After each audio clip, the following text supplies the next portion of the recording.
a partir del versículo 7.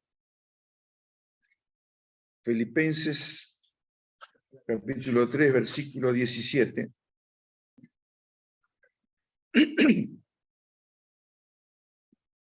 Leemos, hermanos.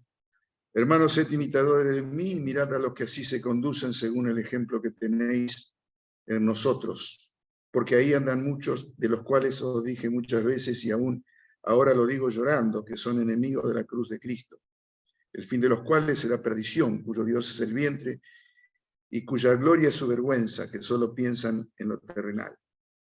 Mas nuestra ciudadanía está en los cielos, de donde también esperamos al Salvador, al Señor Jesucristo, el cual transformará el cuerpo de la humillación nuestra para que sea semejante al cuerpo de la gloria suya, por el poder con el cual puede también sujetar a sí mismo todas las cosas. Vamos a orar por la palabra. Nuestro Padre, nuestro Dios, te agradecemos abrir tu palabra. Te pedimos, Padre, que nos ilumine, Señor, por tu palabra con el poder del Espíritu, Señor, en nuestras vidas. Podamos tener en esta palabra el consuelo, la paz, la fortaleza, Señor, y la enseñanza para poder vivir en esta vida. Te lo pedimos en el nombre del Señor Jesús.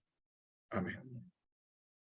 Bueno, tenemos al apóstol Pablo acá haciendo un llamado, ¿cierto? Cuando empieza, sed imitadores de mí. Así aquí hay algo como que algunos dirían, qué orgulloso, ¿no? Qué vanidoso, que lo puede decir un hombre, ¿no?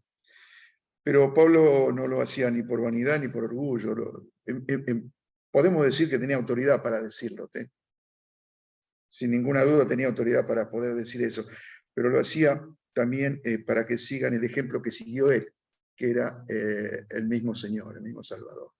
Él siguió ese ejemplo, él imitó a ese Salvador en su vida y por eso podía decir, sigan, imítenme a mí. Pero también decía, no solamente imítenme a mí, sino fíjense en los que se conducen de esa forma, porque ellos también, dice, están viviendo esa clase de vida. Él no está solamente hablando de él mismo, sino de nosotros, dice, al final del versículo 1, ¿no? Está hablando de nosotros, está hablando de aquellos que se conducían como él se conducía, siendo ejemplo en la congregación y diciendo, imítenme a mí, pero también a aquellos que se conducen de esa forma. Y yo pensaba en nosotros, ¿no? Debemos mirar, por supuesto, el ejemplo de muchos hermanos que se conducen de acuerdo a la palabra de Dios, en la humildad, ¿cierto? En la mansedumbre, pero también debemos pensar en nosotros qué ejemplo estamos dando, ¿cierto? ¿Cómo nos miran? Yo digo, algunos después de tantos años de creyentes, ¿cómo nos miran los que recién empiezan, los que conocen, ¿no? Cómo están mirando y qué ejemplo le estamos dando a los demás, ¿no?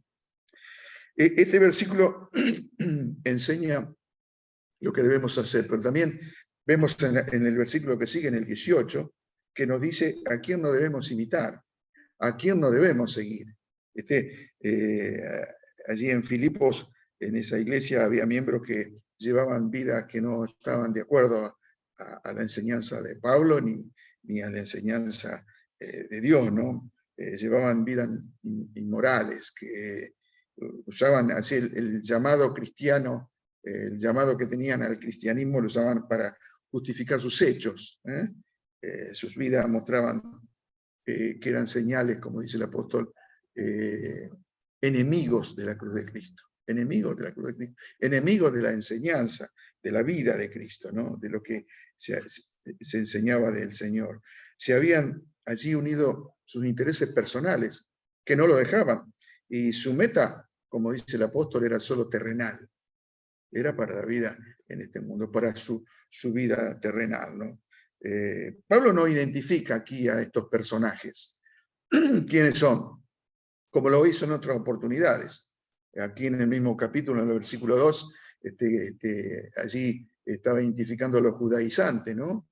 Que eran los perros, que eran, bueno, hablaba de aquellos que Pero acá no identifica a quiénes eran. Pero ya había advertido Pablo a la iglesia, dice, acerca de su presencia y del daño que podían ocasionar estos hombres que venían, este grupo, digamos, que decía Pablo que podían dañar la misma unión de la iglesia, ¿no? La misma comunión de los hermanos. Estos eran considerados por Pablo, decimos, enemigos de la cruz de Cristo, enemigos que no solo estaban fuera de la iglesia, porque pueden estarlo, sino también dentro de la iglesia. Creyente que con sus profesar o con su confesión no era un buen testimonio. Así que sus palabras no decían lo que decían sus vidas, sus hechos. Decían una cosa, profesaban una cosa y vivían de otra forma. Dice Pablo que el Dios de ellos era su vientre. El Dios de ellos era su vientre. Es decir, adoraban al Dios de sus propios apetitos carnales, sus deseos en la vida, sus deseos personales, sus ambiciones personales. Hubo palabras duras del apóstol Pablo acá en el versículo 19, ¿no?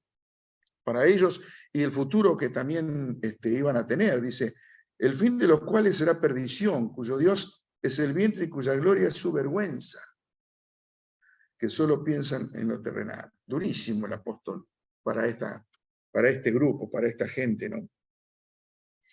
El apóstol Pablo advertía a los creyentes de Filipos sobre aquellos que solo pensaban en lo terrenal, en lo mundano. Les advertía que sobre ellos, pero además sobre también vivir de acuerdo a sus enseñanzas, ¿no? Sobre este tema podemos decir que el mal que los cristianos podemos hacer en este mundo, en lo terrenal, por cierto, existe, pero tampoco no podemos dejar de vivir lo terrenal y en el mundo.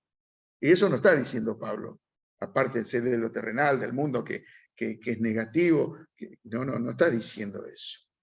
La verdad que en asuntos del mundo nos preocupan y debemos preocuparnos también en el mundo de las cosas, ya sea en nuestro ámbito laboral, en la escuela, con los vecinos. Debemos ser pacificadores, debemos ser amables, debemos procurar que el mundo ande mejor.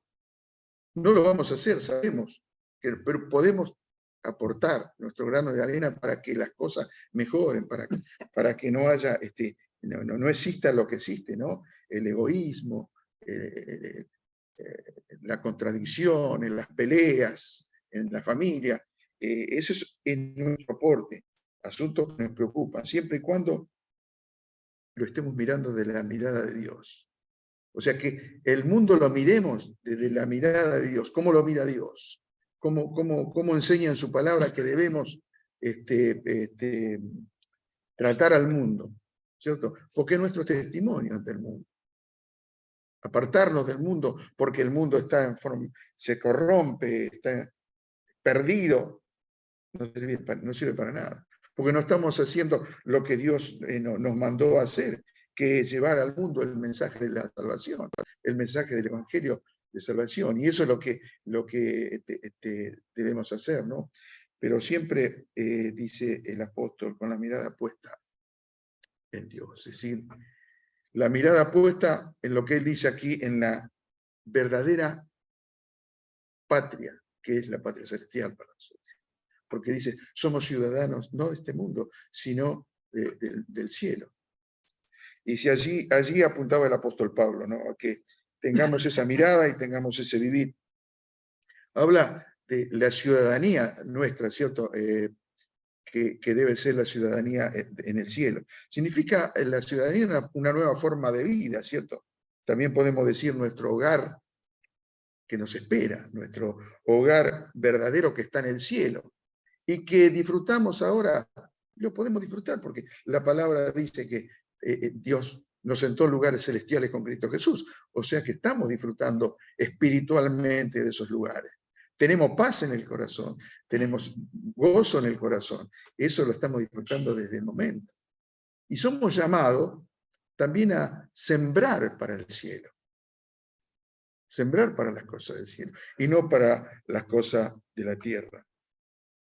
La palabra ciudadanía, por supuesto, significa actuar como un ciudadano en un lugar e intervenir en la vida, ¿cierto?, de ese lugar, tener una opinión, tener un voto, trabajar en ese lugar, conocerlo, ayudar allí donde podamos ayudar. Todo eso, ¿no? Se puede hacer en nuestra vida secular, terrenal, que podemos tener. Y Filipos, sabemos que era una colonia romana. Era una colonia romana, ¿cierto? Como tal, tenía leyes romanas. Y como tal, aquellos ciudadanos que estaban allí se debían someter a esas leyes, a esas costumbres y a esa cultura romana. No podían salir de ahí. Y él estaba enviando una carta, hablando a aquellos que vivían, se puede decir, como los romanos. Y lo podemos decir ¿por qué? Porque en todas partes donde había colonias se establecían puntos militares del Imperio Romano. El Imperio Romano no dejaba nada librado al azar. Todo era controlado, estrictamente controlado. Es decir, sus colonias, a donde estuvieran, debían ser controladas. Y además, sus colonias debían ser una especie de réplica de Roma. Es decir, debían ser pequeñas Roma allí a donde estaban esas colonias, para mostrar lo que era el imperio. Para mostrar, se vestían allí en ese lugar, muchos como los romanos, gobernaban los magistrados romanos, se administraba la justicia romana, se observaba la moral romana. Fíjense hasta ese punto, ¿no? Cómo influenciaban ellos en esas colonias para que ellos se pertenecieran a Roma de alguna forma, ¿no? Que ellos sintieran afinidad con los romanos y se sintieran pertenecientes a Roma, a ese imperio romano.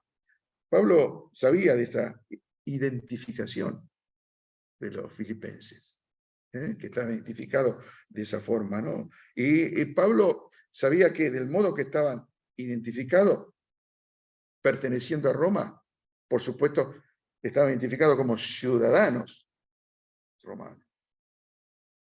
Entonces, Pablo les quería recordar que aunque ellos estaban identificados como ciudadanos romanos, que estaban identificados y que también tenían afinidad con las cosas de Roma, no debían olvidar nunca que eran ciudadanos del cielo. Eran ciudadanos del cielo. Debían ser ciudadanos del cielo. Debían vivir como ciudadanos del cielo. En lo que respecta a la conducta, ¿no? Debían corresponder a esa ciudadanía, porque no pertenecían a Roma. Aunque los romanos querían que pertenecían al Señor. Ellos, como nosotros, fuimos comprados con la sangre preciosa de Cristo y ya no nos pertenecemos a nosotros mismos. Nuestra ciudadanía está en el cielo, dice Pablo, y hacia allí apuntaba el apóstol, y hacia allí debían apuntar los filipenses, y nosotros, ¿no? Vivir añorando como que vamos a ir a ese cielo a morar, a esas moradas que Jesús nos preparó. Luego Pablo habla de la esperanza, lógicamente. Esa esperanza que todo cristiano debe tener, la expectativa. ¿Qué expectativa? De la venida de Cristo, del retorno de Cristo, para obtener allí, cuando Él venga, la completa redención, que es la redención de nuestro cuerpo. Eso que algunos, dice el apóstol Pedro, tienen por tardanza. Y qué triste, ¿no? Que no estemos esperando al Señor y lo tengamos por tardanza, sabiendo de que esa tardanza es porque el Señor en su amor quiere que muchos más se arrepientan procedan a arrepentirse y tengan salvación. En el día de hoy, Dios nos considera a nosotros santos. Somos santos. Oficialmente somos santos delante de Dios. Él nos ha dado ese privilegio, ¿no? Esa estatura de ser santo para Dios.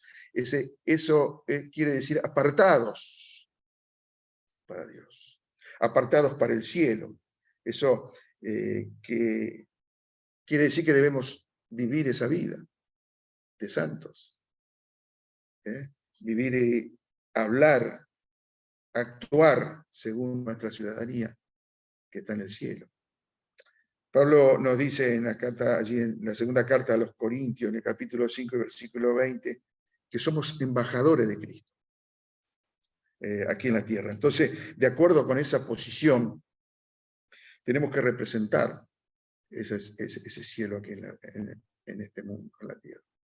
Pero tenemos que administrar también, porque la palabra embajador significa administrar. Y debemos administrar las cosas del Señor, que no son nuestras, que son de Él, que nos ha dado para que la administremos aquí en la tierra. Entonces, de acuerdo con esa exposición, que somos embajadores y representantes, tenemos que saber de que hay algo que debemos dar, administrar, que es el mensaje del Evangelio. Y no olvidar eso. Esa es lo primordial, lo principal, llevar al mundo, llevar a los perdidos el mensaje de salvación. Esa es la conducta y la actitud que se espera de quienes somos llamados ciudadanos del cielo, por Pablo. Además de ser ciudadanos del cielo, como dice la palabra acá, también estamos esperando algo de ese cielo.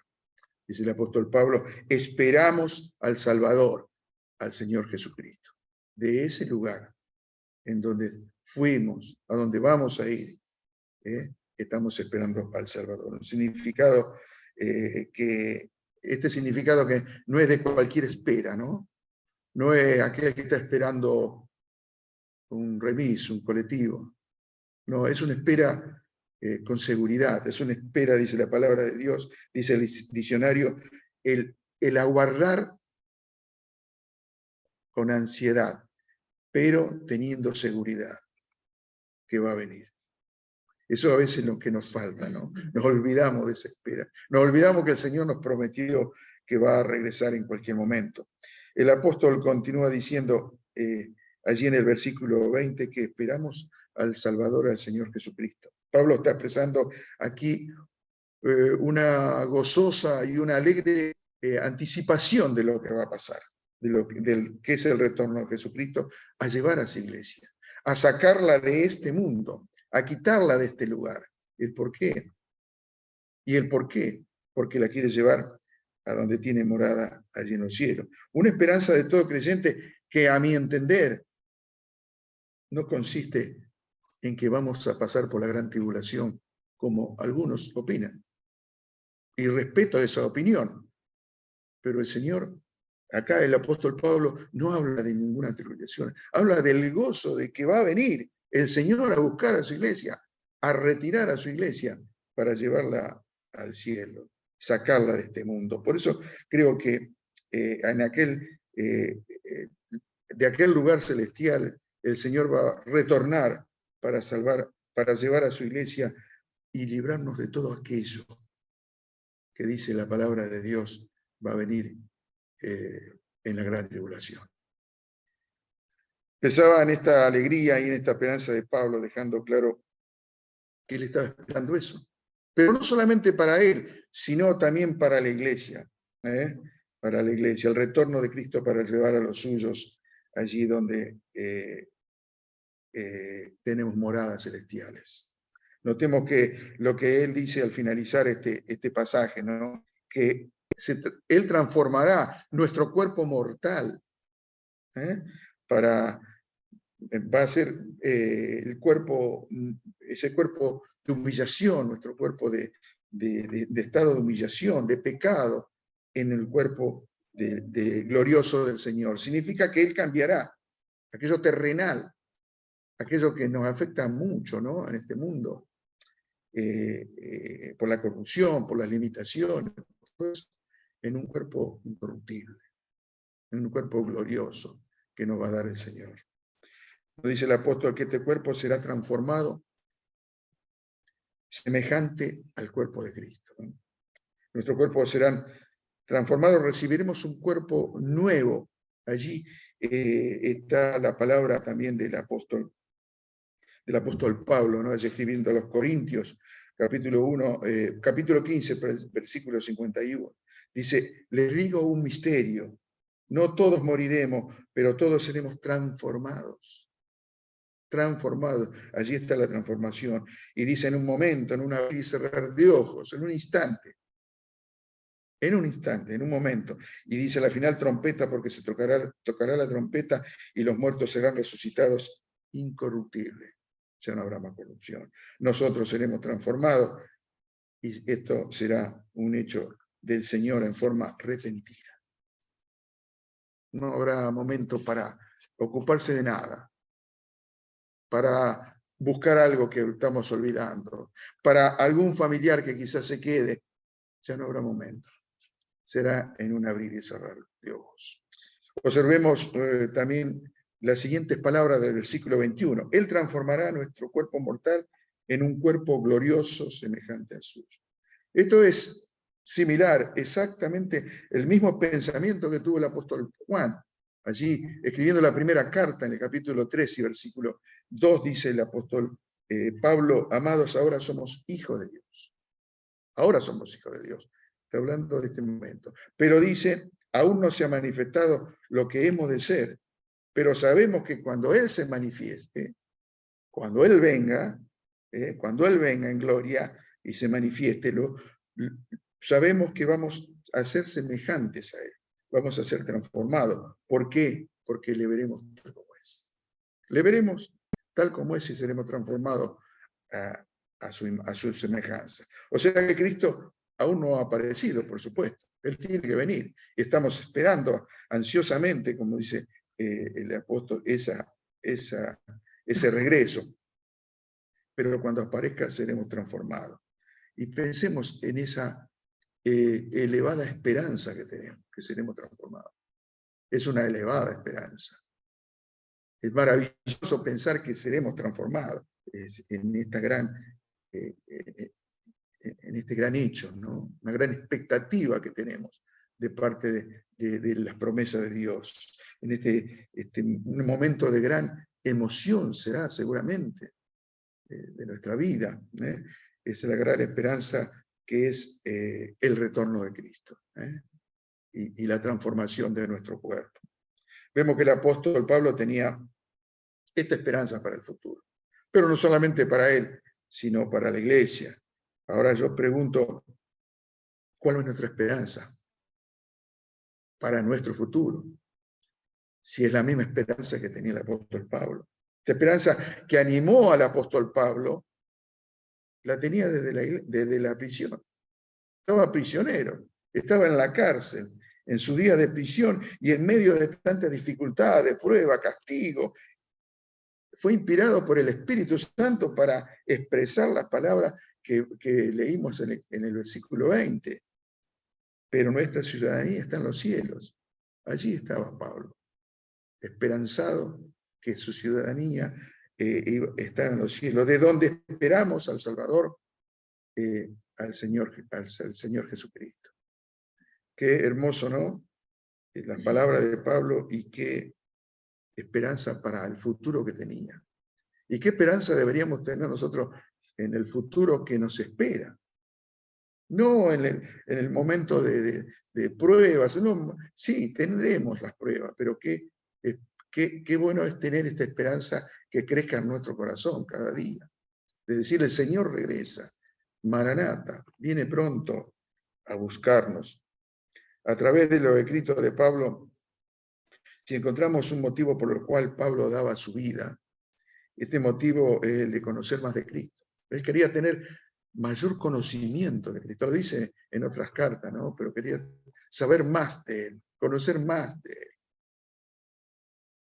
Él. Esa es seguramente la meta, debería ser la meta de todo cristiano, conocer más del Señor, más de Cristo. Por eso el cumplimiento de estas palabras que él dice aquí en este pasaje, el deseo de encontrarse con Él y ser transformado al cuerpo de la gloria del Señor. En el estado en que nos encontramos ahora, ¿no? Hablamos muchas veces de nuestros dolores, de nuestras quejas, de nuestras enfermedades, bueno, de todo aquello que nos acontece, el desgaste físico, los dolores, todo lo que nos viene, las arrugas, todo lo que tenemos encima. Aún la muerte es el cuerpo de un estado de humillación. Y esto debemos compararlo con el cuerpo glorioso que nos espera de Cristo, ¿no? Resucitado. Llegará el día que dejaremos este cuerpo, dejaremos de estar en esa condición, en estas debilidades que tenemos. Llegará el día, porque así el Señor lo prometió. Pero ese día lo debemos anhelar, lo debemos desear, debemos orar, como dice Apocalipsis, ven Señor, ven pronto, allí cuando termina la carta de Apocalipsis, ¿no? Para recibir un cuerpo glorificado como la del Señor. La esperanza del cristiano es que llegará un día que nuestra naturaleza va a cambiar por otra naturaleza. La naturaleza humana va a cambiar totalmente por la naturaleza divina y se transformará, como lo prometió el Señor, en otro cuerpo glorioso como el de él. Ojalá que esta palabra nos sirva para nuestra consolación en este mundo, para nuestra fortaleza, ¿no? El aliento para que esa venida del Señor Jesucristo esté presente. Y que no nos encuentre descuidados, que como dice el apóstol nos encuentre orando y velando, y seamos aprobados por el Señor. Vamos a orar para terminar. Nuestro Padre y nuestro Dios, te agradecemos, Padre, por esta palabra del apóstol, Señor, que nos habla de el futuro, sí, pero nos habla de un futuro que cada vez está más cercano. Cada día está más cercano. Cada día el reloj de Dios se está por cumplir, las profecías están por llegar, o están por cumplirse, o se están cumpliendo. Pero Padre, sabemos de que tenemos un llamado del cielo. El Señor va a aparecer en las nubes, como dice tu palabra, y va a arrebatar a su iglesia. Y vamos a ser transformados. Este cuerpo de humillación, este cuerpo humano se va a transformar en el glorioso cuerpo de Cristo. Por eso te damos gracias por esta promesa.